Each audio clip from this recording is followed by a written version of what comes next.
আসসালামু আলাইকুম। মাহে রমজানের শুভেচ্ছা জানিয়ে আরেকটি নতুন ভিডিও আপনাদের সাথে শেয়ার করতে চলেছি। আশা করছি যে যার অবস্থান থেকে নিশ্চয়ই অনেক ভালো আছেন। আমিও আলহামদুলিল্লাহ অনেক ভালো আছি। আমার আজকের রেসিপিটি হচ্ছে বেগুন দিয়ে কাতল মাছের ঝোল। এই রান্না দেখতে যেমন আকর্ষণীয়, খেতেও কিন্তু তেমন মজা। আপনারা বাসায় ট্রাই না করলে বুঝবেন না। দেখতে দেখতে কোনো না কোনো জায়গায় যদি ভালো লেগে যায় তাহলে প্লিজ ছোট্ট করে একটি লাইক দিয়ে দিবেন। তো বন্ধুরা, চলুন এই সুস্বাদু রান্নাটি কিভাবে করি আপনাদের সাথে শেয়ার করি। মূল রান্নায় চলে যাই। আজকে যা যা উপকরণ লাগছে রান্নার মাঝে আমি দেখিয়ে দেব। এখানে একটা ফ্রাই প্যান বসিয়ে দিয়েছি, তাতে পরিমাণ মতো তেল দিয়ে দিয়েছি। আর আগে থেকে মাছগুলো ধুয়ে পরিষ্কার করে হলুদ, লবণ, মরিচ ম্যারিনেট করে রেখেছিলাম 10 মিনিট। তো এখন তেলটা গরম হয়ে গেছে, তো মাছগুলো দিয়ে দিলাম ভাজার জন্য। এক এক করে সবগুলো দিয়ে দিতেছি। আশা করছি আজকের রান্নাটি আপনাদের কাছে খুবই ভালো লাগবে। সেহরিতে খেতে কিন্তু তার কোনো জুড়ি নেই। যেমন মজা তেমন দেখতে কিন্তু সুন্দর। তো চুলার আঁচটা মিডিয়ামে রেখে আমি মাছগুলো ভেজে নেব। আপনারা চাইলে এই রান্নাটা কিন্তু অন্য মাছ দিয়েও করতে পারেন, তাতে কোনো স্বাদের হেরফের হবে না যদি রান্না ভালো করে করা হয়। তো বন্ধুরা, এখানে দেখুন আমার মাছগুলো ভাজা হয়ে গেছে।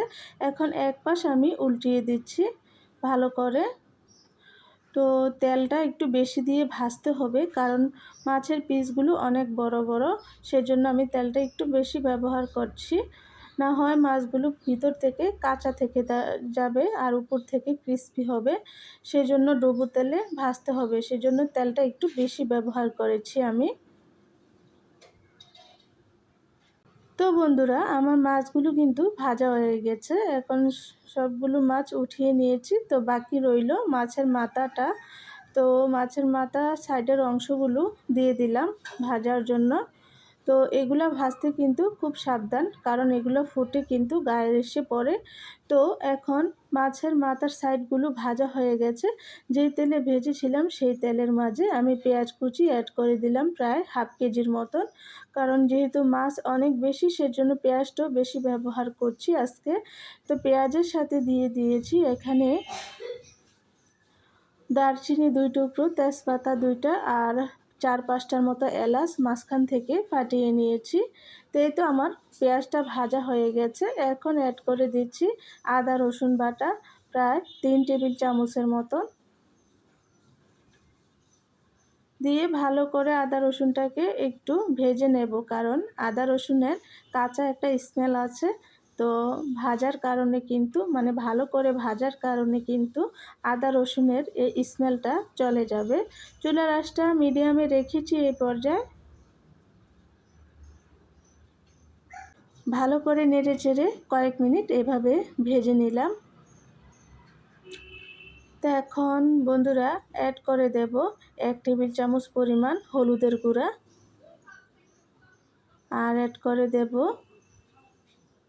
1 টেবিল চামচ পরিমাণ মরিচের গুঁড়া। মরিচটা আপনাদের স্বাদ অনুযায়ী ব্যবহার করবেন, যে যেরকম ঝাল খেতে চান আর কি।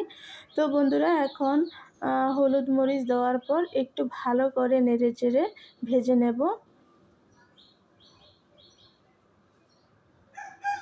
এভাবে করে আমি 3-4 মিনিট ভালো করে ভেজে নিলাম। এখন একটু পানি অ্যাড করে দিলাম, না হয় নিচ থেকে পোড়া লেগে যাওয়ার সম্ভাবনা আছে।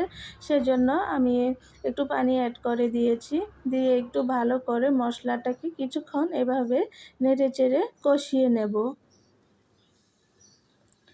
তো বন্ধুরা, আমার কষানো হয়ে গেছে, উপরে তেল ভেসে উঠেছে। এখন আগে থেকে কেটে ধুয়ে রাখা বেগুনগুলো দিয়ে দিলাম। দিয়ে 1 টেবিল চামচ পরিমাণ জিরা, ধনিয়া, গোলমরিচের গুঁড়াও দিয়ে দিলাম। দিয়ে এখন ভালো করে নেড়েচেড়ে মশলার সাথে মিক্স করে দিতে হবে। বেগুনগুলোকে আমি কিছুক্ষণ মশলার সাথে মিক্স করে এভাবে কষিয়ে নেব। তো একটা ঢাকনা দিয়ে ঢেকে দিলাম। ফিরে আসলাম কিছুক্ষণ পর। তো এই তো আমার বেগুন কিন্তু মোটামুটি সিদ্ধ হয়ে গেছে, 90% মতো সিদ্ধ হয়ে গেছে। এখন একটু নেড়ে চেড়ে দিচ্ছি।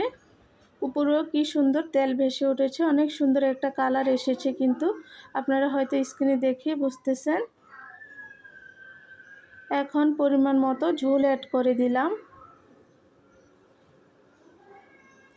ঝোল দিয়ে মাছগুলো অ্যাড করে দিচ্ছি এক এক করে।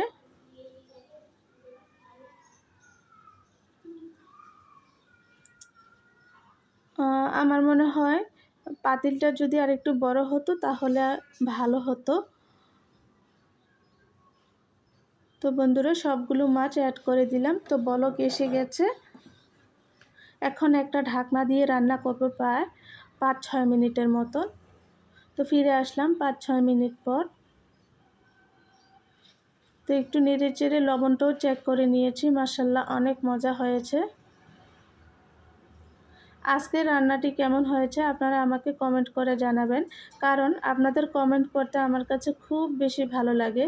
আরও নতুন নতুন ভিডিও বানাতে উৎসাহ জাগে। আমার রান্নাটি কিন্তু হয়ে গেছে। সবাই ভালো থাকবেন। আল্লাহ হাফেজ।